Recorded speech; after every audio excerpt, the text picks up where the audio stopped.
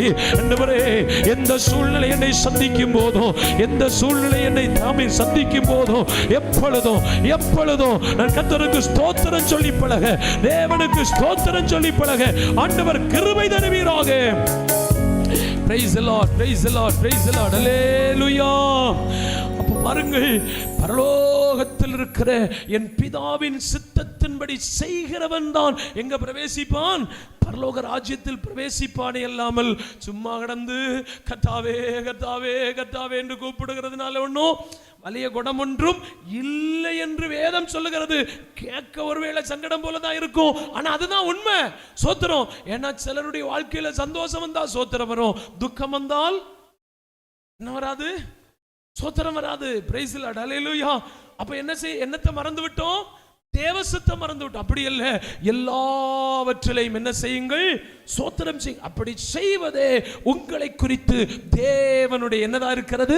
சித்தமா இருக்கிறது. Praise the lord. ஹல்லேலூயா. ஜெபம் அப்படி என்று சொல்லுகிறது 4 காரியங்களை உள்ளடக்கிறதாகும். அதில் 1 விண்ணப்பம், 2 வேண்டுதல், 1 ஸ்தோத்திரம், 3 தான் ஜெபம். 4 ஜெபம் என்று சொல்லப்பட்டிருக்கிறது. ஒரு அல்லேலூயா சொல்லும். ஹல்லேலூயா. அப்போ ஒரு ஜெபத்துக்கு பேர் என்ன தெரியுமா? ஸ்தோத்திரம். அதனாலயாக்கும் கர்த்தர் பாருங்க, படகுல சீசர்கள் அக்கறைக்கு அனுப்பி விட்டுட்டு ஆமென் விடியற்கால வேளையில வருகிறார். அங்க சொல்லப்பட்டிருக்கிறது, நேரம் விடியறது வரைக்கும் அந்த ராத்திரி ஃபுல்லா உட்கார்ந்து என்ன பண்ணிட்டே இருந்தாராம்? ஸ்தோத்திரம் ஸ்தோத்திரம், கர்த்தருக்கு ஸ்தோத்திரம் ஸ்தோத்திரம் ஸ்தோத்திரம். பதிலா நீங்க வீட்டுல போய் தெளிவா படிச்சா போதும். யோவான் 6ஆம் அதிகாரத்துல ஆமென் பிரசங்கம் எல்லாம் முடிஞ்சு அப்பம் பங்கிட்டவர்களுக்கு கொடுத்து சாப்பிட்டு அக்கறைக்கு சீசர்களை அனுப்பி காலையில் சொல்லப்பட்டிருக்கிறது, கர்த்தர் ஸ்தோத்திரம் செய்த பின்பு. அப்ப ராத்திரி ஃபுல்லா உட்கார்ந்து என்ன பண்ணி இருக்கிறார்?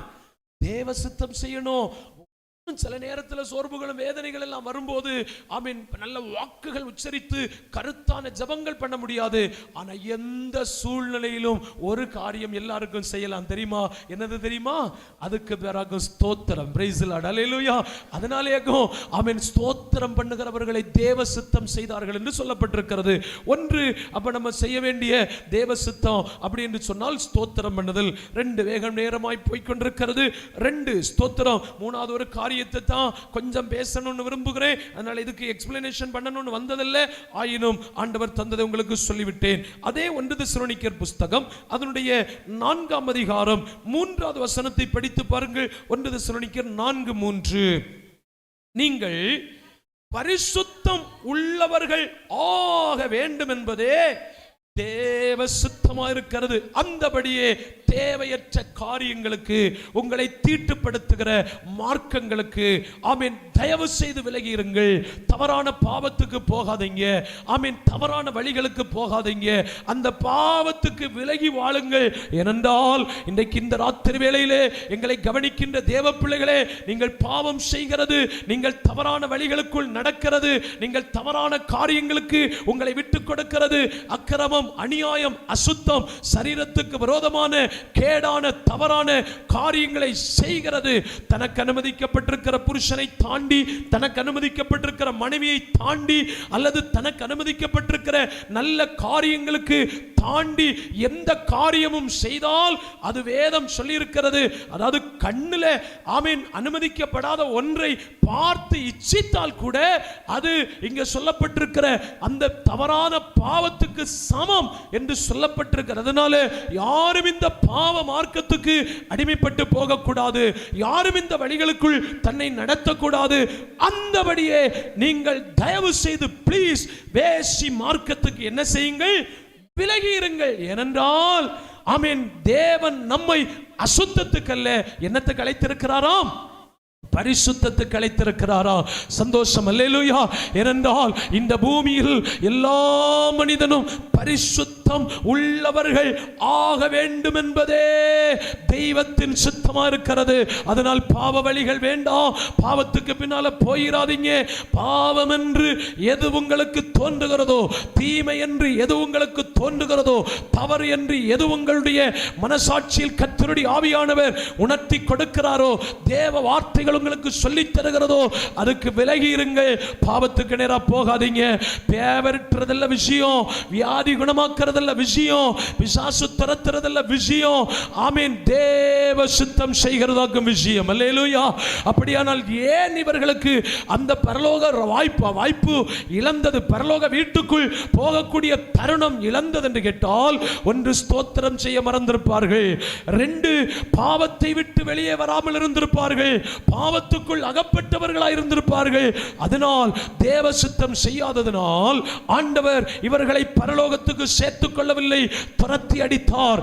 அக்கிரமம் செய்கைக்காரர்களே என்று ஆண்டவர் அவர்களுக்கு பெயர் போட்டார். இன்றைக்கும் அப்படித்தான் பெரிய அற்புதங்களும் அடையாளங்களும் செய்கிறவர்கள் விவரமாய் சொல்லவில்லை. கடந்த நாட்களில் ஒரு ஆங்கில நாளிதழில் வந்த ஒரு செய்தி, பெரிய மிராக்கிள் ஆமென் செய்த ஒரு தேவபக்தன் ஒரு லாட்ஜில் ஆமென் தவறான ஒன்றை உபயோகித்து மரித்து கிடந்தார். ஏன் மரித்து கிடந்தார்?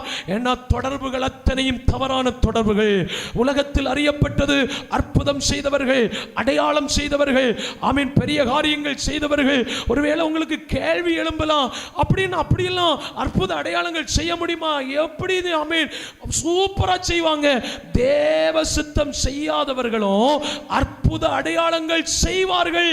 வேதம் தெளிவாய் சொல்லப்பட்டிருக்கிறது. அங்க வரைக்கும் வந்ததுனால சொல்லி தருகிறேன். 2 தெசலோனிக்கேயர் நிருப புஸ்தகம் அதனுடைய 2ஆம் அதிகாரம் அதனுடைய 9வது 10வது வசனத்தை நீங்கள் படித்து பாருங்கள். 2 தெசலோனிக்கேயர் 2, 9, 10 வசனங்கள். அந்த அக்கிரமக்காரனுடைய வருகை, அதாவது என்ன அப்படின்னு சொன்னா, இந்த உலகத்தை ஆட்சி புரிவதற்காக 7 வருட கால ஆட்சி புரிவதற்காக ஒரு ஆமென் எதிர்கிறிஸ்து, ஆன்டி கிரைஸ்ட், கள்ள கிறிஸ்து அப்படி என்று சொல்லுகிற ஒருவன் வருகிறான். அவனுடைய பெயர் அக்கிரமக்காரனின் வருகை. இந்த அக்கிரமக்காரனுடைய வருகை சாத்தானுடைய செயலின்படி சகல வல்லமையோடும் அடையாளங்களோடும் பொய்யான அற்புதங்களோடும் கெட்டு போகிறவர்களுக்குள்ளே அநீதியினால் உண்டாகும் சகலவித வஞ்சகத்தோடும் இருக்கும். காரணம், ரட்சிக்கப்படத்தக்கதாய் சத்தியத்தின் மேலுள்ள அன்பை அவர்கள் அங்கீகரியாமல் போனபடினால் என்ன நடக்கும்? ஏன் சில நேரத்தில் எல்லாம் உங்களுக்கு இது ஒன்றும் வாய்க்காம போகுது? ஏன்னா ரட்சிக்கப்பட்டு பரலோகத்துக்கு போனோன்னு விரும்புகிறவனுடைய வாழ்க்கையில் இது கொஞ்சம் சாத்திய குறைவு அப்படின்னு வசனம் சொல்லுது. ஆனா ரட்சிக்கப்படண்டா, எங்களுக்கு ஜஸ்ட் ஒன்று இந்த காரியம் நடந்தா போதும் அப்படின்னு போகிறவங்களுக்கு நடக்குமா? ஆனா அங்க நடக்கிற அற்புத அடையாளத்துக்கு பெயர் வரப்போகிற ஆன்டி கிரைஸ்டுக்கு ஆள் சேர்ப்பதற்காக ஆமீன் அவனுடைய அந்த அந்த கிரியைக்கு தக்கதாக சாத்தானுடைய செயலின்படியான அற்புதமோ அடையாளம் எல்லாம் நடக்குமா? அதனால இங்கே ஆவிக்குரிய மார்க்கத்தில் இது ஒன்று இல்லை நல்ல, இது இன்றைக்கும் கர்த்தர் செய்து கொண்டுதான் இருக்கிறார். அல்லேலூயா, சந்தோஷம், அல்லேலூயா. ஆனால் அங்க பரலோக பாக்கியத்துக்குள் போவதற்கு பாக்கியம் இவர்கள் இழந்ததற்கு காரணம், இவர்களை சாத்தான் கைவசப்படுத்தி இவர்களை தீர்க்க தரிசனம் உரைக்க வைத்தோம். சாத்தான் கைவசப்படுத்தி இவர்களை அற்புதம் அடையாளம் அப்படி என்று சொல்லி செய்ய வைத்து இவர்களை முழுவதுமாய் வாழ்க்கையை சீர்கெடுத்து வைத்திருந்தான். பார்த்தா இப்ப இவங்க இங்க வந்து நிக்கிறாங்க. ஆண்டவர் எல்லாரையும் கூட்டிட்டு அப்படி போயிட்டார். கதவு அடைக்கப்பட்டாயிற்று. இவங்க உடனே சத்தமிட்டாங்க, ஆண்டவரே ஆண்டவரே இப்படி என்று கூப்பிட்டாங்க. ஆண்டவர் உடனே திரும்பி பார்த்தார். என்னன்னு கேட்டார். எங்களை உமக்கு தெரியாதா? ஆண்டவர் சொன்னார், தெரியலையே. நல்ல பாரு, எங்களை தெரியலையா? தெரியாது. ஆண்டவர் கேட்டா, நீங்க யாரு? உடனே இவங்க சொல்றாங்க, நாங்க தான் உங்க நாமத்தில் பிசாசுகளை துரத்தினோம், உங்க நாமத்தினால் தீர்க்க தரிசனம் உரைத்தோம், உங்க நாமத்தினாலே அற்புத அடையாளங்களை செய்தோம். ஆண்டவர் சொன்னார், ஒரு காலம் நான் உங்களை வேதனையா இருக்கும், இத்தனை பாடுகளை வீணாய் பட்டீர்களே. ஓட்டம் எதுக்கு? இந்த பிரயாசம் எதுக்கு? இந்த ஊழியம் எதுக்கு? இவ்வளவு காலம் எதுக்கு? நிறைய பேர் நரகத்துக்கு போக போறாங்க. யார் தெரியுமா? இயேசு இயேசு இயேசுன்னு சொல்லி இயேசு இயேசு இயேசுன்னு சொல்லி நிறைய பேர் போகிறாங்களா, பாதாளத்துக்கு போறாங்கன்னு வசனம் சொல்லி இருக்கிறது. நிறைய ஜெபிக்கிறவர்கள் ஆமென் நியாய தீர்ப்புக்கு வந்து நிக்கிறாங்களா? சோத்திரம். 109 சங்கீதம் 7வது வசனத்துல நீங்க படிச்சு பாருங்க, வேதம் தெளிவாய் சொல்லி தருகிறது. 109 சங்கீதம் 7வது வசனத்தை எடுத்து வாசித்து பாருங்கள். அவன் நியாயம் விசாரிக்கப்படும் போது குற்றவாளியாக கடவன். அவன் ஜபமெல்லாம் என்னென்ன இருக்கட்டும். பாத்தீங்களா? தேவ பிள்ளைகளுக்கு சொல்லப்பட்டிருக்கிறது, நாமோ உலகத்தோடு ஆக்கினைக்குள்ளாக்கப்படாதபடிக்கு கர்த்தரால் இந்த நாட்களில் பிள்ளைகள் அப்பா என்கிற உறவுல தவறும் தப்பிதம் செய்தா அவர் சிட்சித்து நம்மை நடத்துவாரா? ஆனா உலகத்தோடு ஆக்கினைக்குள்ளாக்கப்படாதபடிக்கு கர்த்தரால் சிட்சிக்கப்படுகிறோம் என்று சொல்லுவதற்கு பதிலாக நியாய விசாரணை நாளில் நல்ல ஜெபிக்கிறவன், நல்ல ஜெபிக்கிறோம். அவங்கள பற்றி உங்களுக்கு தெரியுமா? அவங்க எப்படி ஜெபிப்பாங்க தெரியுமா? அவங்க முழங்கால் படி போட்டாங்கன்னா கண்ணீரை ஊற்றி அப்படியே ஜெபிச்சாங்க. பார்த்தா ஜெபிச்சவன் எங்க போய் நிக்கிறான்? அவனுக்கு மேலாக துஷ்டனை ஏற்படுத்தி வையும். இனிமே அவன் ஜெபிக்க மாட்டான், இனி துஷ்டன் தான் அவனை நடத்தணும். 1000 வருஷம் பாதாளத்துல போட்டு துஷ்டன் நல்ல துஷ்டு கொடுப்பான். அடுத்து பின்னீடு அவன் நித்திய காலமாய் துஷ்டன் அவனை பிடிப்பான். யார் இவன்?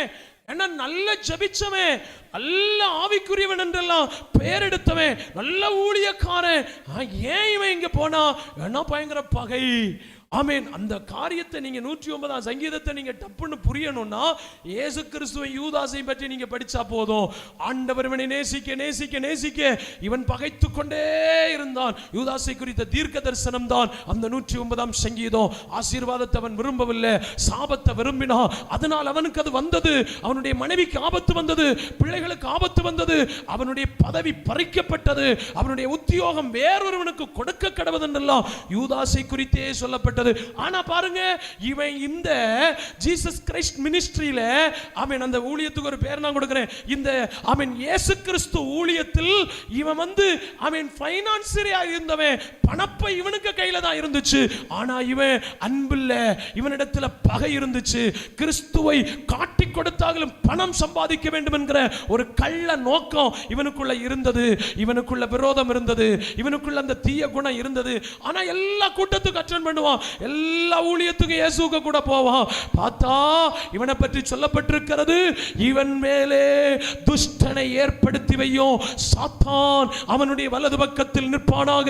அவன் நியாயம் விசாரிக்கப்படும் போது அவனுக்கு தீர்ப்பு நீதிமான் என்றல்ல குற்றவாளி என்றவனை தீர்க்கணும். ஆமென். அவன் செய்த அத்தனை ஜபமோ புத்தகத்தில் என்ன எழுதணும்? ஹல்லேலூயா. எத்தனை பேர் இப்படி பாவம் செய்றாங்க தெரியுமா? அன்பில்லாததுனால.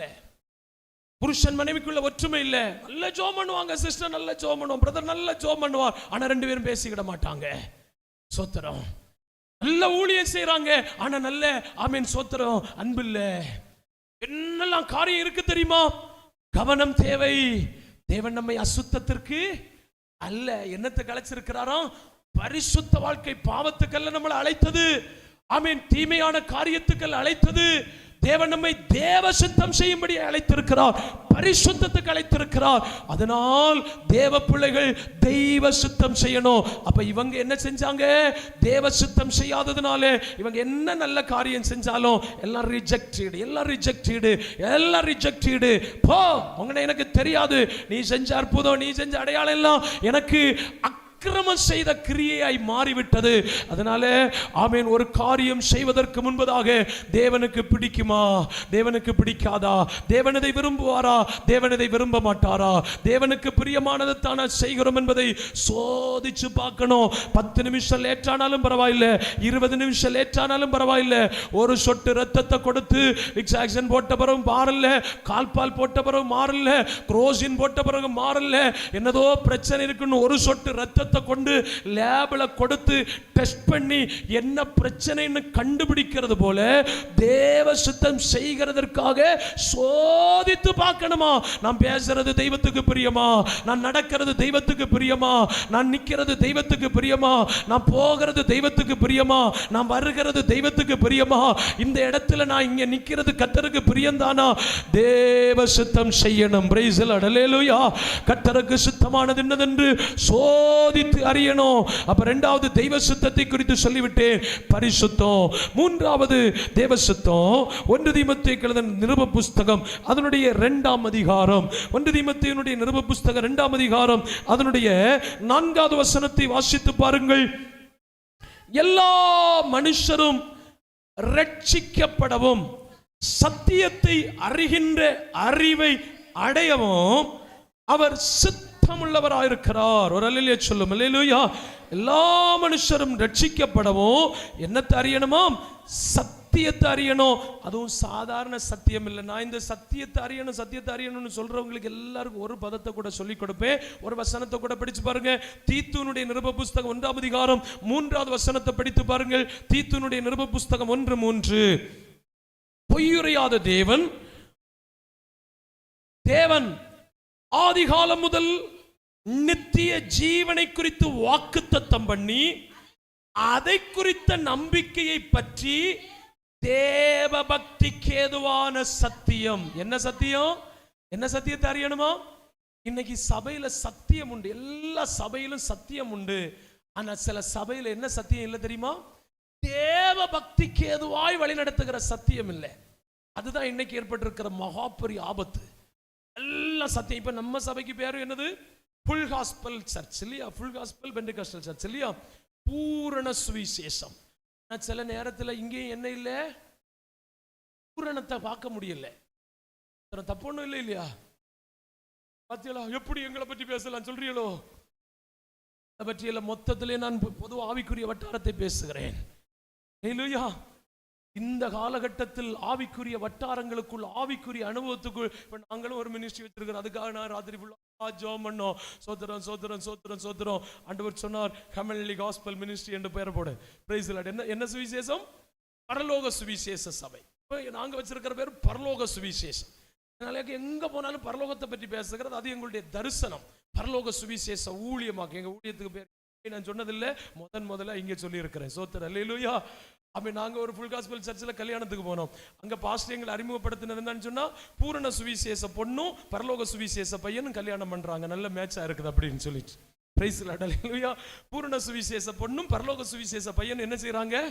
சோத்திரம். பேர் தான் உண்டே தவிர பரலோக சுவிசேஷமும் நிறைய பேர் இடத்துல இல்லை, பூரண சுவிசேஷமும் நிறைய பேர் இடத்துல அமைய வாய்த்தால் சொல்லித்தாரே. அப்போ தேவ சித்தம் என்ன அப்படி என்று கேட்டால், தேவ சித்தம் அப்படி என்று சொல்லுகிறதற்கு பெயர் மனுஷன் ரட்சிக்கப்படணும். ஒருவன் அல்ல, 2 பேர் அல்ல, பூமியில் குடியிருக்கிற அத்தனை மனுஷரும் என்ன செய்தாக வேண்டும்? ரட்சிக்கப்பட்டே தீர வேண்டும், ரட்சிக்கப்படணும். இயேசு என்னத்துக்கு இந்த உலகத்தில் வந்தார்? லூக்கா 19:10 சொல்லுகிறது, இழந்து போனதை தேடவும் ரட்சிக்கவுமே யார் வந்தது? இயேசு இந்த உலகத்தில் வந்தார். அப்படி இந்த உலகத்தில் இருக்கிற எல்லா மனுஷரும் ரட்சிக்கப்படணுமா? எல்லா மனுஷரும் ரட்சிக்கப்படவும் சத்தியத்தை அறிகின்ற அறிவு. அதுக்காக ஒரு பதம் சொன்னேன், சாதாரண சத்தியம் அல்ல. என்ன சத்தியம் இந்த காலத்தில் பிரசங்கிக்கப்படணும்? தேவ பக்தி உருவாக்கக்கூடிய சத்தியம் பிரசங்கிக்கப்படணும். என்ன சத்தியம்? மற்ற சத்தியம் எல்லா சபையிலும் உண்டு. சத்தியம் மீன்ஸ் கிரைஸ்ட். ஆமென். ஆண்டவரிடத்தில் பிலாத்து ஆண்டவரிடத்தில் கேட்கிறார், நீர் யார்? ஆண்டவராகிய இயேசு கிறிஸ்து சொன்னா, நான் சத்தியத்துக்கு சாட்சியாய் வந்தேன். அங்க கேட்கிற சத்தியமாவது என்ன? சோத்திரம். தெரியல. சொல்றார், உண்மை என்பதை சொல்ல வந்திருக்கிறேன். நிஜம் என்றால் என்ன என்பதை அறிவிப்பதற்காக நான் மேலோகத்திலிருந்து கீழோகத்துக்கு வந்திருக்கிறேன். அவனுக்கு சத்தியம் தெரியல. ஆயினும் இந்த பூமியில் சத்தியம் சத்தியம் சத்தியம்னு சொல்றது எல்லா சபையிலும் சத்தியம் இருக்கு. பார்த்துக்கிடுங்க, எல்லா இடத்திலையும் கிறிஸ்து பிரசங்கிக்கப்படுகிறார். ஆனால் இந்த ராத்திரி வேளையில் நான் உங்களுக்கு சொல்லுகிறது என்னன்னா, சாதாரண சத்தியம் இல்ல, பொய்யுரையாத தெய்வம் ஆதிகாலம் முதற்கொண்டு நித்திய ஜீவனை பற்றிய வாக்கு தத்தத்தை நமக்கு தந்திருக்கிறபடினால் அந்த நித்திய ஜீவன் எனக்கு கிடைக்கும் என்கிற நம்பிக்கையோடு வாழுகிற அத்தனை பேரும் எந்த சத்தியத்தில் வளரணுமோ, ஆமென், எந்த சத்தியத்தில்? தேவ பக்திக்கு ஏதுவான. இப்ப நீங்க சோதிச்சுட்டே இருங்க.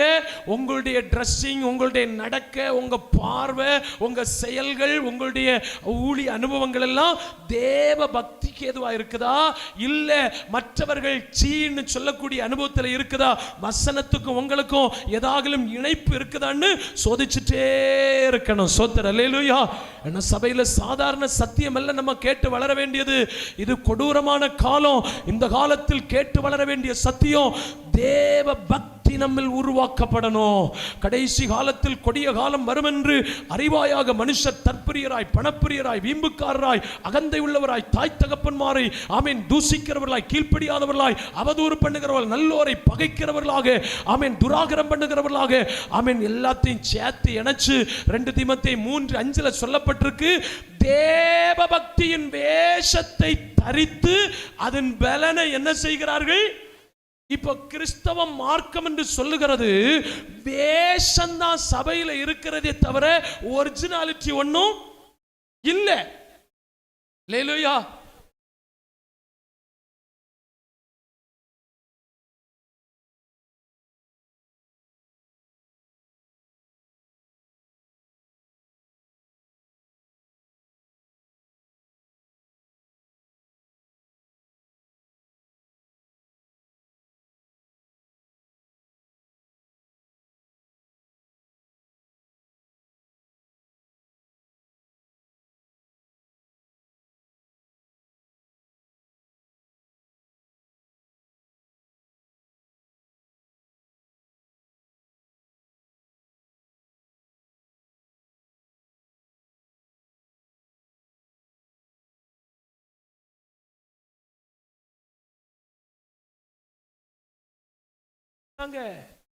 பரிசுத்த நாள். இதில் உன் சொந்த பேச்ச பேசுறது, உன் சொந்த காரியத்துக்கு நீ போக கூடாது, நீ சொந்த வழியில நடக்க கூடாது. இது உனக்கு இஷ்டத்தின்படி செய்கிற நாள் அல்ல. போடா வீட்டுக்கு. கேட்பீங்களா? இந்த காலத்துல எல்லாம் அப்படியெல்லாம் இருந்தாங்க உருவாக்குனவங்க.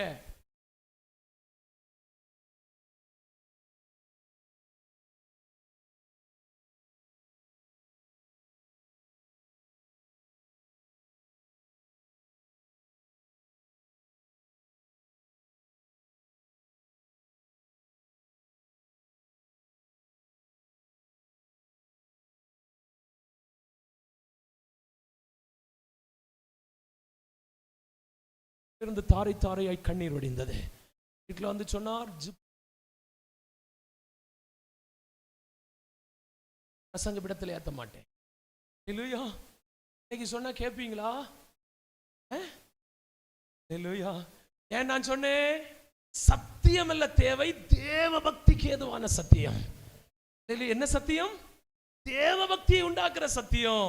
இந்த தேவ பக்தி எல்லாம் கண்ணாடிக்கு முன்னாடி தான் இருக்குது. தேவ பக்தி எல்லாம் அங்க ஒரு 15 நிமிஷம் உண்டானா தான் நமக்கு பக்தி உருவாகும். Price the lord. ஒரு அல்லேலூயா இல்ல ஆமென் இல்ல.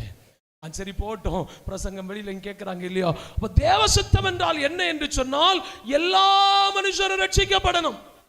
ஒரு மனுஷன் ரட்சிக்கப்படணும்னா சத்தியம் தேவை. சத்தியம் இல்லாதபடிக்கு அவனால் என்ன செய்யப்பட முடியாது?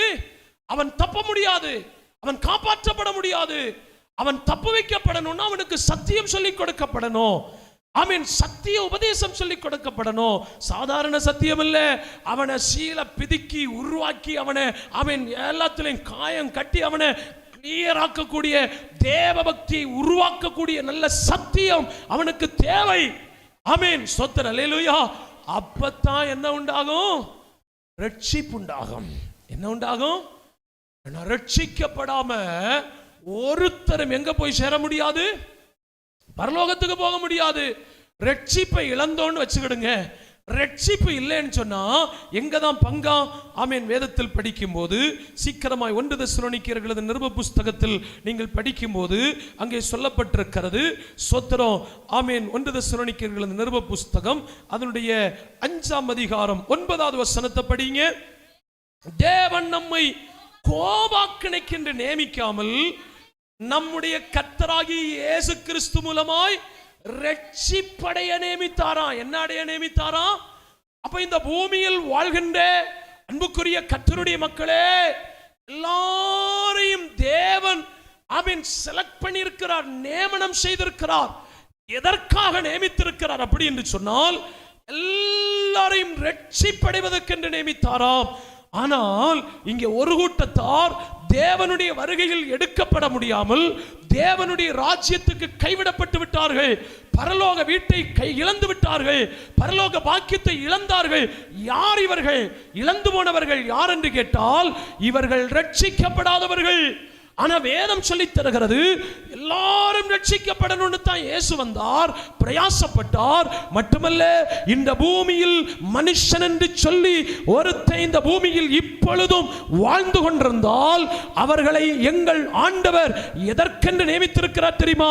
ஒருவேளை நீங்கள் எங்கேயாகிலும் இருந்து என்னதான் சொல்லுகிறார்கள் என்று கேட்டுக்கொண்டிருக்கிற எங்கள் அன்புக்குரியவர்களே, உங்களை பார்த்து நாங்கள் சொல்லுகிறோம், எங்கள் ஆண்டவர் உங்களையும் தப்பும்படியாக தான் நியமித்து வைத்திருக்கிறார். நீங்கள் காப்பாற்றப்பட வேண்டும் என்பதுதான் எங்கள் தேவனுடைய விருப்பம். நீங்கள் கெட்டு போகக்கூடாது, அழிந்து போகக்கூடாது, ஆபத்தில் அகப்பட்டு விடக்கூடாது, நரகத்துக்குள்ளே போய்விடக்கூடாது, பாதாளத்துக்கு போய்விடக்கூடாது என்று தேவன் விரும்பிக் கொண்டிருக்கிறார். அப்படியே ஆண்டவர் விரும்புகிற விருப்பத்தை ஒரு மனிதன் நிறைவேற்றாத போது அவனை எது சந்தித்து விடுகிறது? கோபாக்கினை. சாதா ஆக்கினை அல்ல, கோபத்தால் வருகிற தண்டனை. குமாரன் கோபம் கொள்ளாமலும் நாம் வழியில் அழியாமலும் இருக்கும்படிக்கு அவரை முத்தம் செய்யுங்கள். இன்னும் கொஞ்ச காலத்தில் அவருடைய கோபம் பற்றி எரியுமாம். அவரை அண்டிக் கொள்ளுகிறவர்கள் தான் என்னதான் பாக்கியவான்கள். கோபத்தின் ஆக்கினையை கர்த்தர் வைத்திருக்கிறார். கோபாக்கினை நியமிக்கப்பட்டிருக்கிறது. நிறைய பேர் அந்த ஆக்கினைக்குள் அகப்பட்டார்கள். வேதம் சொல்லித் தருகிறது. இப்ப சமயம் இல்லை, கர்த்தர் அனுமதித்தால் தியானிக்கலாம். அப்போ ஒரு சத்தியத்தை புரிந்து கொள்ளுங்கள். இந்த கூட்டம் எதற்காக? இந்த ஊழியம் எதற்காக? இந்த ஊழியர்கள் எதற்காக? இந்த வருஷத்திலும் ஏன் பிரயாசப்பட்டு ஆமீன் மற்றவர்கள் எங்களை எல்லாம் தொந்தரவுப்படுத்துகிறார்கள் என்று சொன்னாலும் உங்கள் காதுகளுக்கு நேராய் இந்த கவனத்தை நாங்கள் கொண்டு வருவதனுடைய நோக்கம் என்னவென்று சொன்னால், ஒருவனும் கெட்டு போகக்கூடாது. ஹல்லேலூயா. இந்த கூட்டத்தில் பங்கு பெற்றிருக்கிற நம்ம இங்க முகம் பார்க்கிறது போல் அங்கேயும் பார்க்கணும். ஒரு ஆளும் கெட்டு போகக்கூடாது, யாரும் கெட்டு போகக்கூடாது. அதுக்காக தேவசித்தம் செய்யணும். தேவசித்தம் என்றால் என்ன? ரட்சிப்பு. ரட்சிக்கப்படுதல் என்றால் என்ன? ஆமென். ரட்சிக்கப்படுதல் என்றால் என்ன? நிறைய விளக்கங்கள் இருந்தாலும் சுருக்கமாய் சொல்லுகிறேன். ரட்சிக்கப்படுதல் என்றால் என்ன? இந்த ராத்திரி நீங்க சோதித்து பார்க்கணும். நான் என்ன சோதிக்கணும், நீங்க உங்களை சோதிக்கணும். இந்த ராத்திரி நீங்க ரட்சிக்கப்பட்டவர்கள் தானா என்று சோதிக்கணும். ரட்சிக்கப்படுதல் அப்படி என்று சொன்னால் என்ன என்று கேட்டால், லூக்கா சுவிசேஷம் அதனுடைய 1ஆம் அதிகாரம் 77வது வசனத்தை படித்து பாருங்கள். லூக்கா சுவிசேஷம் 1ஆம் அதிகாரம் 77வது வசனம். நம்முடைய தேவனுடைய உருக்கமான இரக்கத்தினால் அவருடைய ஜனத்திற்கு பாவ மன்னிப்பாகிய ரட்சிப்பு. அப்போ ரட்சிக்கப்படுதல் என்றால் என்ன? ரட்சிப்புல நிறைய படி இருக்குது, அதனால இப்ப சமயம் இல்லாததுனால சொல்லுகிறோம். ஆயினும் ரட்சிக்கப்படுதல் என்றால் என்ன? எல்லா மனுஷரும் ரட்சிக்கப்படவும் சத்தியத்தை அறிகின்ற அறிவை அடைவதும் தான் தேவ சித்தமானால் ரட்சிக்கப்படாம யாரும் இருந்திராதீங்க ப்ளீஸ். ரட்சிக்கப்படணும்.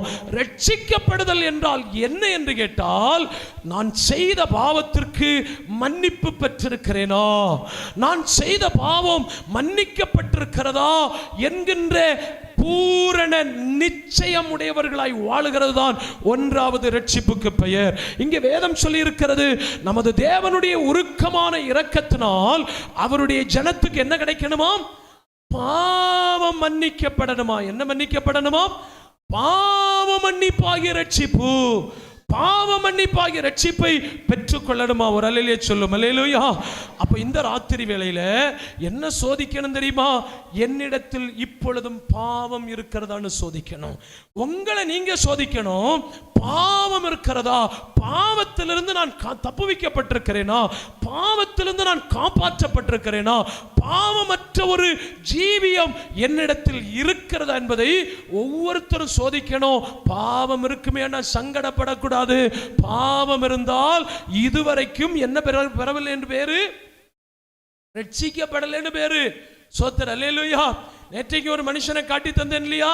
ஞானஸ்நானம் எடுத்தான், ஆனா என்ன செய்யல? பணம் திரும்பல. சீமோன் ஞானஸ்நானம் எடுத்தான், ஆனா என்ன செய்யாம எடுத்தான்?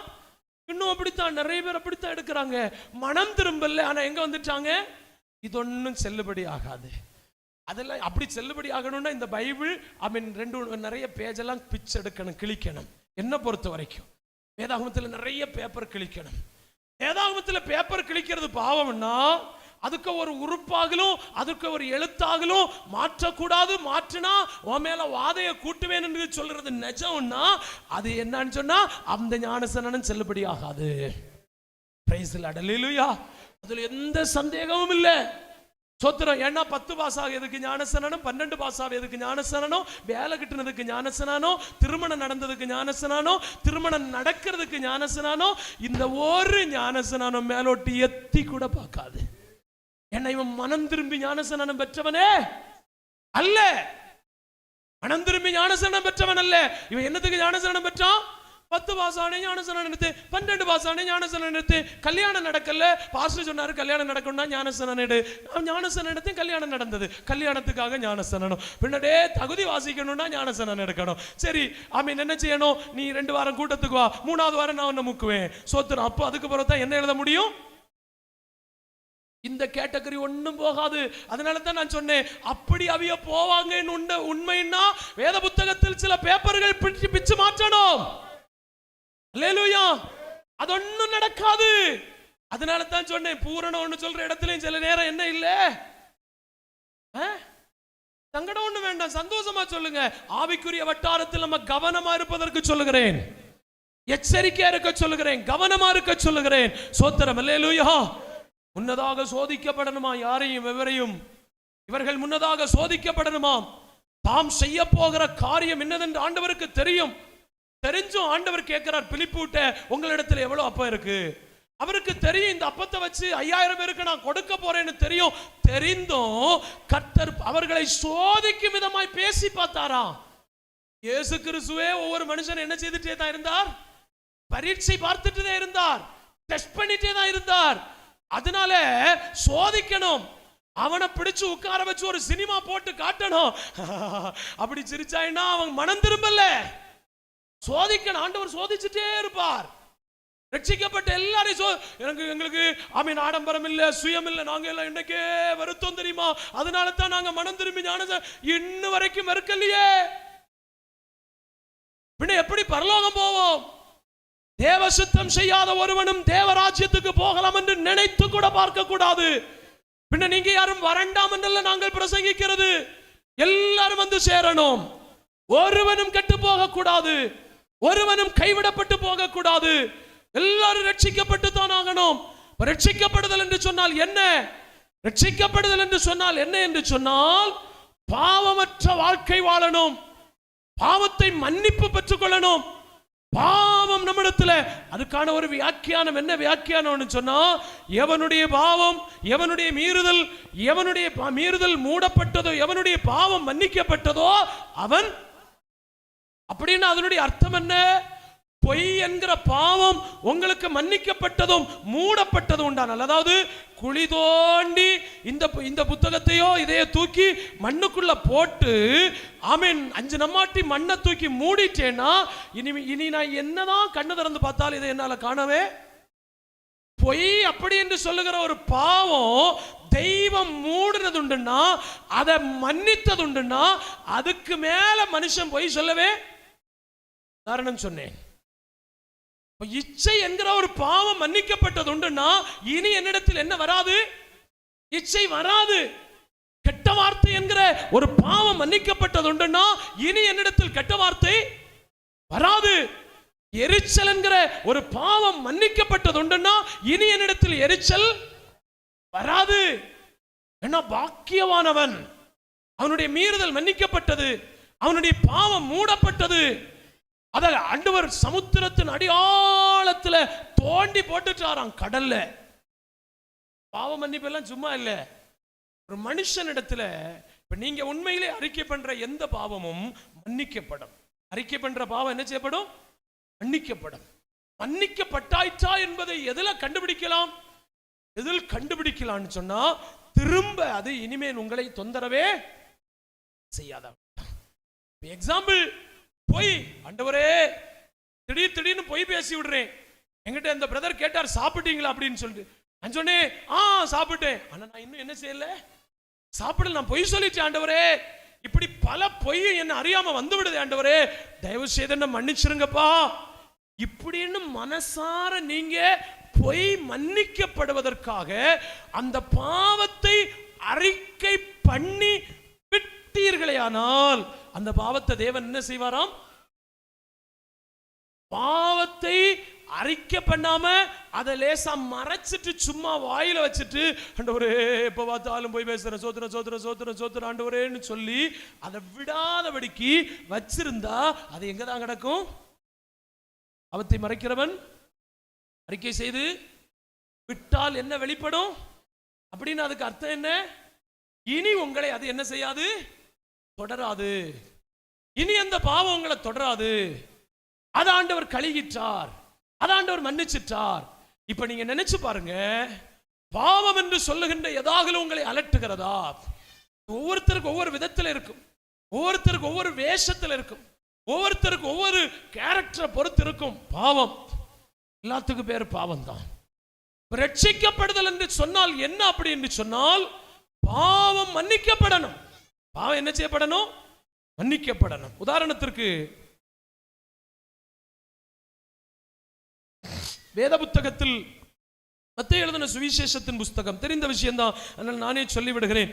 மத்தேயு சுவிசேஷம் அதனுடைய 18ஆம் அதிகாரத்தினுடைய ஸ்தோத்திரம், அதனுடைய 20ஆம் அதிகாரம் 20வது வசனம், 20வது வசனத்திலிருந்து 35வது வசனம் வரைக்கும் படிக்கிற காரியம் என்னன்னு சொன்னா, ஏனெனில் உங்களில் 2 பேர் ஆமென் வேண்டிக் கொள்ள போகிற எந்த காரியத்தை குறித்தாகலும் பூமியில் ஒருமனப்பட்டிருந்தால் அந்த பிதாவினால் கேட்கப்படும். ஆமென். ஏனென்றால் 1 2 பேர் என் நாமத்தில் எங்கே கூடுகிறார்களோ அங்கே அவர்கள் நடுவில் நான் என்ன செய்வேன்? இருக்கிறேன். இப்படி என்று சொல்லி முடிச்ச உடனே சோத்திரம் தேவபக்தன் பேதுரு அவர் வந்து கேட்டார், ஆண்டவரே அப்படின்னா என் சகோதரனுக்கு எனக்கு ஒரு சின்ன பிரச்சனை இருக்கு, நாங்க ஒருமனப்பட்டு எங்களால ஜோம் பண்ண முடியல, 2 பேர் எங்களுக்கு சேர்ந்து என்ன செய்ய முடியல? ஜோம் பண்ண முடியல. இப்போ 2 பேர் சேர்ந்து ஜோம் பண்ணாதனால தான் எங்களுக்கு என்ன வரல? பிதாவினிடத்திலிருந்து பதில் வரல. ஏன்னா இவங்க சில காரியங்கள் எல்லாம் ஹாய் பூய் இயேசுவின் நாமத்தில் இப்படி எல்லாம் சொன்ன பிறகு பிசாசும் ஓடல, பேயும் ஓடல, சந்திர ரோகம் ஒன்னும் சரியாக்கப்படல. இயேசுவின் இடத்துல வந்து வருத்தப்படதான் நாங்க உங்க சீசர் இடத்துல கொண்டு போனோம், அவங்க ஜோம் பண்ணி பார்த்தாங்க, அவங்க ஜோம் பண்ணி ஒன்னும் என்ன செய்யல, ஒன்னும் நடக்கல. ஏன்னா இவர்களுக்குள்ள ஏற்றத்தாழ்வுகள் எல்லாம் இருந்திருக்கிறது.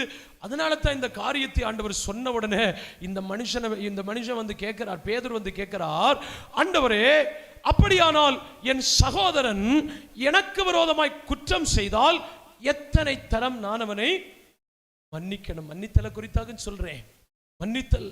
சோத்திரம் அல்லேலூயா. ஆண்டவர் அவனை பார்த்து சொன்னார், அவன் கேட்கிறார் 7 தரம் மன்னிச்சா போதுமான்னு கேட்டதும் ஆண்டவர் சொன்னார், இல்லப்பா 7 அல்ல 770 தரம் மன்னிக்கணும். எத்தனை தரம்? 770 தரம். அதாவது நான் என்ன சொல்லி புரிய வைக்கிறேன்னு சொன்னா, உங்கள் பாவம் தெய்வத்தால் மன்னிக்கப்பட்டதை இன்னும் எப்படி கண்டுபிடிக்கலாம் என்று சொன்னால், உண்மையில் தேவன் என் பாவத்தை மன்னிச்சிருக்கிறார்னா, நான் அந்த ஆமென் கிருபையை பெற்றிருக்கிறேன்னா, இவர் எனக்கு 50,000 பாவம் செய்தாலும் நான் என்ன செய்வேன்? ஏன்னா என் பாவம் என்ன செய்யப்பட்டிருக்கு? அந்த பாவ மன்னிப்பு பெற்றிருக்கிற நிச்சயத்தை சொல்லுவதற்காக நான் பிரயாசப்பட்டு கொண்டிருக்கிறேன். பாவ மன்னிப்பு நிச்சயம் உங்களுக்கு இருக்கா என்பதை நீங்க புரிவதற்காக. இப்ப பாருங்கள், ஆண்டவர் இந்த மனுஷனை பார்த்து சொன்னார், 7 தரம் மன்னிக்க போதுமா அப்படின்னு கேட்டபோது அவன் ஆண்டவர் சொல்லுகிறார், இல்ல இல்ல 7 தரம் இல்ல 770 தரம். 770 எத்தனை? 7 49. அப்ப ஒரு நாள் 24 மணி நேரத்தில் 24 மணி நேரத்தில் ஒரு சகோதரன் ஒரு 490 தரம் எனக்கு குற்றம் செய்தாலும், என்னை விரோதித்தாலும், என்னை பகைத்தாலும், என்னை கேவலப்படுத்தினாலும், என்னை தூஷித்தாலும், 490 தரம் அவன் எனக்கு துரோகம் செய்தாலும் நான் அவன் என்ன செய்யணும்? எதுக்காக? உண்மையில் அதை செய்கிறவன் என்ன நிச்சயம் உடையவன் என்றால், என்னுடைய பாவம் என்ன செய்யப்பட்டிருக்கு? மன்னிக்கப்பட்டிருக்கு. அதனால நானும் இதை என்ன செய்யணும்? தாக்கும் பாவ மன்னிப்பு நிச்சயம். நிச்சயம் இருக்கான்னு கேளுங்க. ராகுலும் செய்தா அது உங்களுக்கு ஆவேசத்தை உண்டாக்குதா? இப்போ எவ்வளவு தப்பு பண்ண, எவ்வளவு எல்லாம் பாவம் பண்ணேன், இவனே அக்கிரமத்தை எண்ணியிருப்பீரே ஆனால் யார் உமக்கு முன்பாக? யோவான் அப்படின்னு சொல்லிட்டு 1 2 3 அப்படின்னு எண்ணி இருந்தேன்னா நான் பக்கத்துல நிக்கவே அப்படி இப்படி சொல்லிட்டு ஆண்டவர் ஒரு நல்ல உதாரணம் சொன்னார் தெரியுமா? அங்க சொல்லப்பட்டிருக்கிறது, ஆமீன், ஒரு மனிதன் ஆமீன் ஒரு கடன் பட்டான். எவ்வளவு கடன்? 10,000 தாலந்து கடன், வெள்ளி. 10,000 தாலந்து, 10,000னா 10,000 தாலந்து. ஒரு தாலந்துன்னா எவ்வளவு? 34 கிலோகிராம். ஒரு தாலந்துன்னா எவ்வளவு? 34 கிலோகிராம் தங்கம். அதாவது பாருங்க 23ல, எப்படி எனில் பரலோக ராஜ்யம் தன் ஊழியக்காரனிடத்தில் கணக்கு பார்க்க வேண்டும் என்றிருந்த ஒரு ராஜாவுக்கு ஒப்பா இருக்கிறது. அவன் கணக்கு பார்க்க தொடங்கின போது 10,000 தாலந்து. எத்தனை தாலந்து? 10,000 தாலந்து. ஒரு வீட்டில் போய் கணக்கு பண்ணி பாருங்க. ஆமீன், ஒரு தாலந்துன்னா எத்தனை கிலோகிராம் தங்கம்? 34 கிலோகிராம் தங்கம். அப்படி 10,000 தாலந்து. ஜஸ்ட் இப்படி நின்றுட்டு ஒரு மனக்கணக்கு பண்ணி பார்த்த பிறகு இவனுக்கு இந்த கடனை அடைக்கிறதுக்கு என்ன கிடையாது? நிர்வாகம் இல்லை. உடனே ராஜா சொல்றார், உன் மனைவியை வில்லு, உன் வீட்டை வில்லு, உன் பிள்ளைகளை வில்லு, விற்று கடனாட. இவன் யோசிச்சு பார்க்கிறான், மனைவியை விற்றா இவ்வளவுதான் கிடைக்கும், பிள்ளைகளை விற்றா இவ்வளவுதான் கிடைக்கும், வீடை விற்றா இவ்வளவுதான் கிடைக்கும், சொத்தை விற்றா இவ்வளவுதான் கிடைக்கும். அப்ப இவன் அந்த அந்த கணக்குக்கு முன்பதாக இவனுக்கு டேலி ஆகல, அடைச்சு தீர்க்க முடியாது, நிர்வாகம் இல்லை. இவன் ஒரே ஒரு காரியம், ஆண்டவரே என்னை மன்னியும், போய் முகங்குப்புற விழுந்தான். அந்த எஜமான் இவனுடைய கடனை எல்லாம், இதுதான் நமக்கும் தெய்வத்துக்கு இருக்கிற உறவு. நாம் பாவ மன்னிப்பு பெற்றோமா என்பதை கணக்கு பார்க்க, நம்மள ஒன்னும் கணக்கு பார்க்கல, எல்லாம் மன்னித்து விட்டா. இப்ப நான் இப்படி நடந்து போயிட்டு இருக்கும் போது 100 வெள்ளிப்பணம் எனக்கு கடன் பட்ட ஒருவன் வந்தான். அந்த உடனே நானும் அவனை பிடிச்சாச்சு. என்ன நினைச்சிருக்கு, என்ன மனசுல என்னடா நினைச்சிருக்கு, எடுத்து கும்பிடுறான், ப்ளீஸ் விட்டுருங்க சார், ப்ளீஸ் சார் அப்படின்னு சொல்லிட்டு சட்டையை பிடிச்சிட்டு நேரே போய் ஆமீன் சோத்திர இவனை பாரு அப்படின்னு சொல்லிட்டு சொன்னதை இந்த வேறொரு வேலைக்காரன் பார்த்துட்டு நேர இவன் 10,000 தாலந்து மன்னிச்சிங்க இல்லையா? ஆமா. அவன் போற வழியில அவனுக்கு 100 வெள்ளிப்பணம் கொடுக்கிற ஒருவன் எதிர்பட்டதும் இவன் அவனுக்கு சட்டையை பிடிச்சு இப்படி கொடுத்து தீக்கலைன்னா உன் குடும்பத்தை மொத்தத்தை நான் நாசம் பண்ணிடுவேன்னு அவனுக்கு தண்டனை கொடுத்திருக்கிற இப்படின்னு சொன்னது. அவனை கூட்டிட்டு வா, அவனை கூட்டிட்டு வந்தேன். கேட்கிற, டே பாரு, நான் உனக்கு மன்னித்தது போல் நீ உன் பிறனுக்கு என்ன செய்யண்டாமா? நீ கேண்டாமாடா? அந்த மன்னிப்பு நான் உனக்கு தந்தேன். நீ அவன் 10,000 தாலந்து வெள்ளி, அவனுக்கு அவன் வாங்கிட்ட பட்ட கடன் எவ்வளவு? 100 வெள்ளி. வருஷத்துல எத்தனை நாள்? 365 நாள். இந்த 365 நாள்ல 100 நாள் இவனுக்கு டைம் கொடுத்திருந்தான்னா 100 நாள் வேலைக்கு போனாலே இவன் உன் கடன் என்ன செய்திருக்கலாம். ஆனா நீ என் பக்கத்துல உன்னுடைய ஆயுசு காலம் முழுவதும் வேலை செஞ்சாலும் என்ன அடைக்க முடியல? உன் கடன் அடைக்க முடியல. ஆனா ஏன்னா அந்த காலத்தில் வேலை செஞ்சா ஒரு நாள் என்ன வெள்ளிப்பணம்? ஒரு வெள்ளிப்பணம் கிடைக்கும். அவன் 100 நாள் டைம் கொடுத்திருந்தா டெய்லி காலையில போய் வேலை செஞ்சு மாலையில இன்னும் 1 ரூபாய், அடுத்த நாள் இன்னும் 2 ரூபாய், ஒரு வருஷத்துல என்ன அடைச்சிருப்பான்? நீ மன்னிக்கணும் என்கிற குணம் உனக்கு வரலையே, நீ மன்னித்து விடலையே, நீ கோபக்காரன், நீ கெட்ட வார்த்தை பேசினவன், நீ மூர்க்கக்காரன், நீ பயங்கர பாவி, நீ துரோகி, நீ ஏன் சமூகத்துல இயேசுவே இப்படின்னு கூப்பிட்டது நான் உன்னை என்ன செய்தேன்? மன்னிச்சேன். ஆனா உன்னிடத்தில் இருக்கிற அந்த மன்னித்தல் உனக்கு அது பொருந்தி இருக்க வேண்டுமே. ஆனால் என் மன்னிப்பு உனக்கு அது ஏற்கக்கூடியதாய் மாற வேண்டி இருக்குமே. ஆனால் வேணும்னா நீ உன் பிறனை என்ன செய்திருக்கணும்? அவனுக்கு பொருந்தவே இல்லை. ஏன் பொருந்தலைன்னா அவன் உடனாளிக்கு என்ன செய்யல? உடன் வேலைக்காரனுக்கு மன்னிக்கல. இப்போ என்ன சொல்ல வர்றேன்னா, நீங்களும் மனப்பூர்வமாய் மற்றவர்கள் செய்கிற, நாமும் மற்றவர்கள் செய்கிற பாவம் மன்னிக்கப்படாத வரைக்கும் நம்ம பாவம் எங்க மன்னிக்கப்படாது? என்ன எழுதியிருக்கிறார்? ஆமென். மத்தேயு அதனுடைய 18ஆம் அதிகாரம் அதனுடைய 33வது வசனத்தில் படிப்போம்.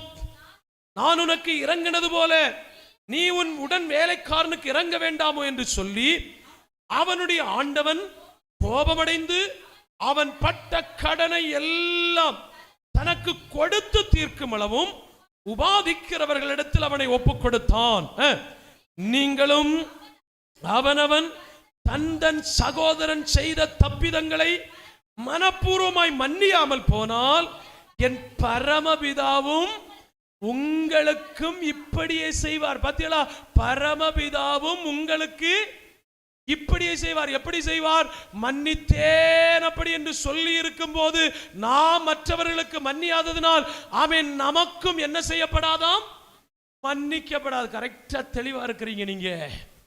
எனக்கு வசனம் புரிகிறது ரொம்ப பிடிக்கும். வசனம் புரிகிறவங்களை எனக்கு தெரியும். 1:30 மணிக்கு ஒரு பேசினா எல்லாருக்கும் ஒன்றும் பிடிக்கிட்டாது. ஆனால் நான் ஜெபிக்கிறதாண்ட ஒரு முக்கியமான ஒரு வார்த்தையாகல அவர்களை டச் பண்ணணும். நிறைய ஒன்றும் கேட்க மாட்டேன், ஒரு வார்த்தையாகலம். பிரைஸ் தி லார்ட், அல்லேலூயா.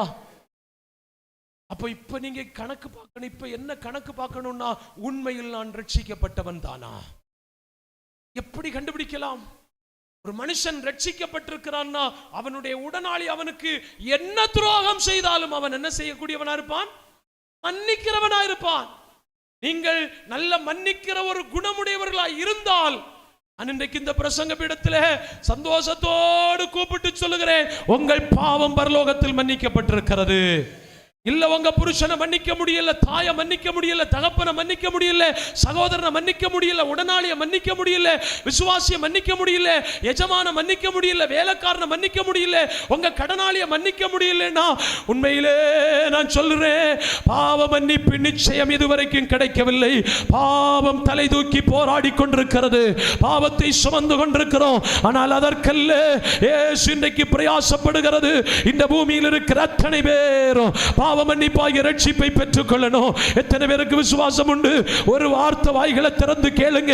ஒரு வார்த்தை வாய்களை திறந்து, ஆண்டவரே நான் பாவ மன்னிப்புள்ளவனாய் வாழணும், பாவ மன்னிப்பின் ரட்சிப்பு எனக்கு தேவை, பாவ மன்னிப்பின் ரட்சிப்பை பெறணும். நல்ல சத்தமிட்டு வாய்களை திறந்து, எத்தனை பெரிய துரோகம் செய்தாலும் பரவாயில்லை, எனக்கு இயேசு மன்னித்திருக்கிறீர். நான் பெரிய பாவம் செய்தவன், நான் பெரிய துரோகம் செய்தவன், பெரிய காரியங்களை செய்தவன், எனக்கு ஆண்டவர் மன்னித்தார். ஆனால் நான் என் உடனாளிக்கு மன்னிக்காமல் நான் இருக்கவே கூடாது.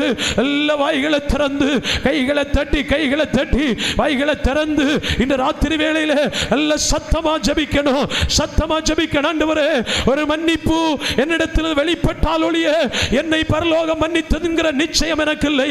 ஏனென்றால் ஒரு மனுஷனுக்கு மன்னிக்கப்பட்ட பிறகும் அவன் பிறனுடைய பாவத்தை மன்னியாததனால் அவன் மன்னிக்கப்பட்டது என்று சொல்லப்பட்டது, மறுபடியும் அவனுக்கு தண்டனையாய் கொடுக்கப்பட்டது. வேதம் அப்படியே உங்களுக்கும் செய்யப்படும் என்று சொல்லி இருக்குமே. ஆனால் வேண்டாம், இந்த ராத்திரி வேளையிலே எத்தனை பெரிய பாவம் உங்களுக்கு செய்யப்பட்டவர்கள் இருந்தாலும் மனசார இந்த ராத்திரி வேளை வாயை திறந்து சொல்லணும், இயேசுவே நான் அவனை மன்னிக்கிறேன், தெய்வமே நான் அவனை மன்னிக்கிறேன், இயேசுவே நான் அவனை மன்னிக்கிறேன். பிரைஸ் தி லார்ட், அல்லேலூயா. மன்னிக்கப்படாத பாவம் இருக்கிற காலம் வரையிலும் ரட்சிக்கப்பட்டிருக்கிறோம் என்று அந்த பெயர் நமக்கு பொருந்தாதே. அந்த பெயருக்கு நம்ம சொந்தக்காரர்கள் அல்ல. ஆனால் தெய்வம் பரலோகம் விரும்புகிறது ஒரே ஒரு காரியம், எல்லா மனுஷரும் ரட்சிக்கப்பட்டுத்தான் ஆகணும். எல்லாரும் சத்தியத்தை அறிந்தே ஆகணும். சத்தியம் தான் ஒரு மனுஷனை ரட்சிக்கும்.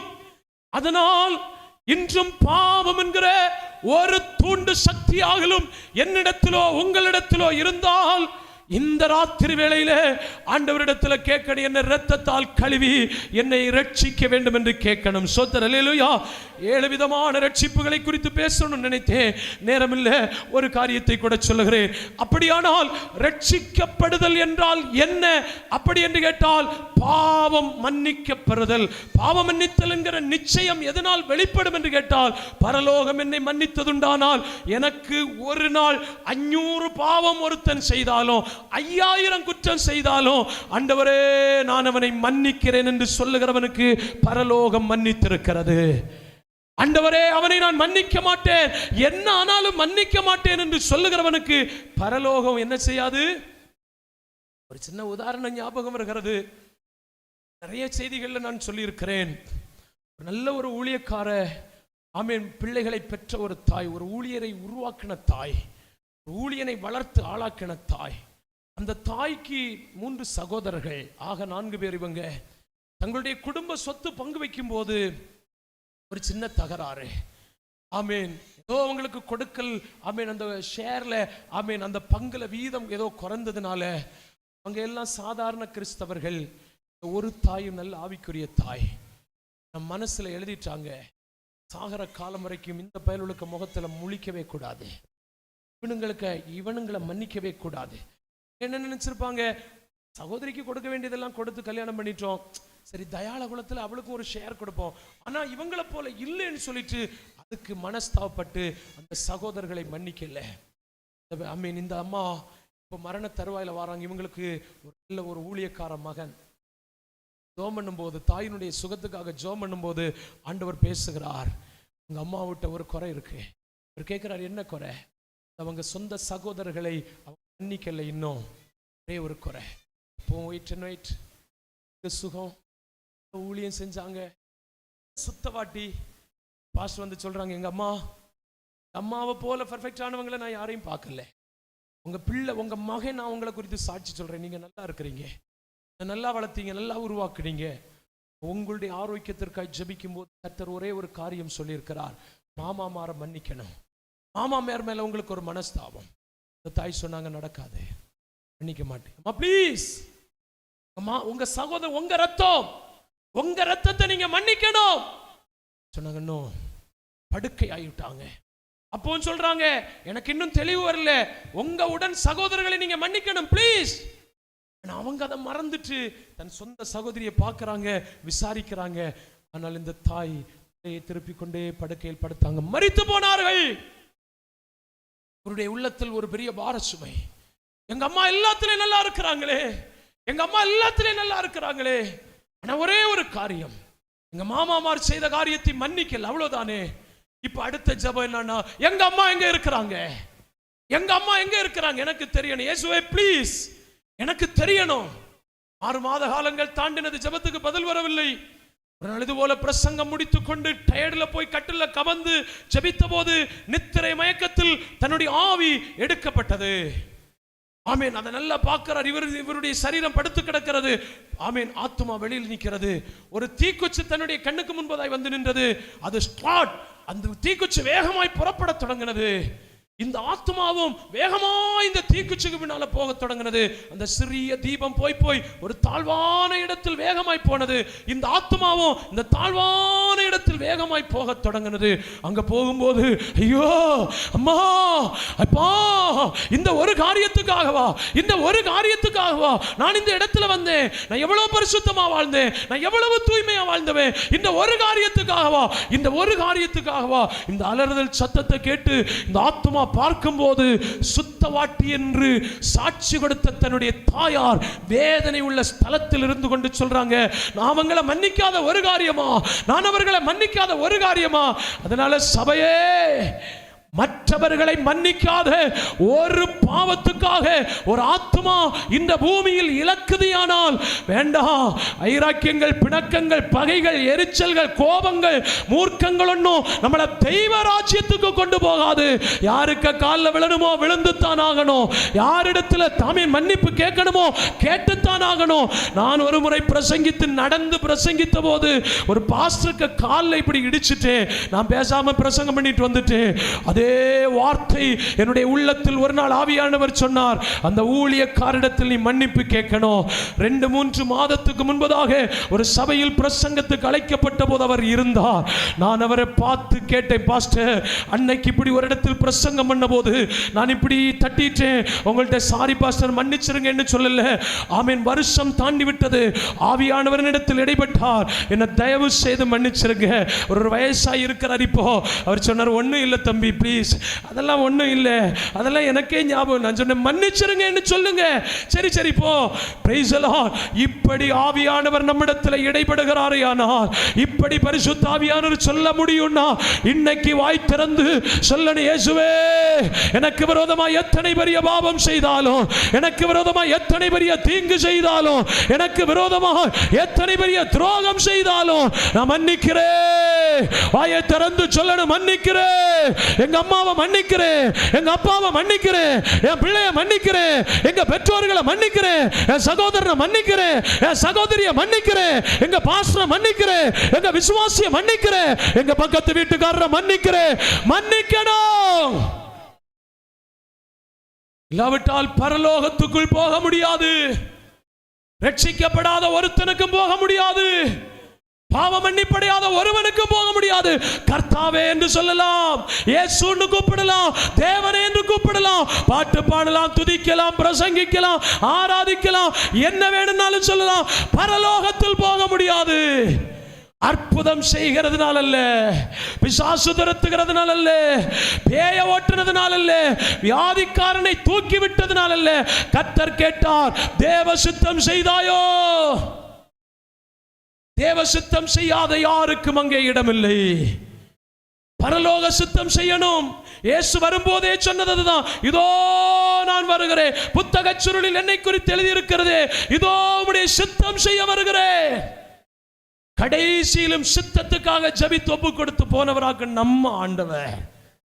தேவ சித்தம். ரட்சிக்கப்படுதல் என்றால் என்ன? பாவ மன்னிப்படைதல். ஒரு பதம் கூட சொல்லி ஆகணும்.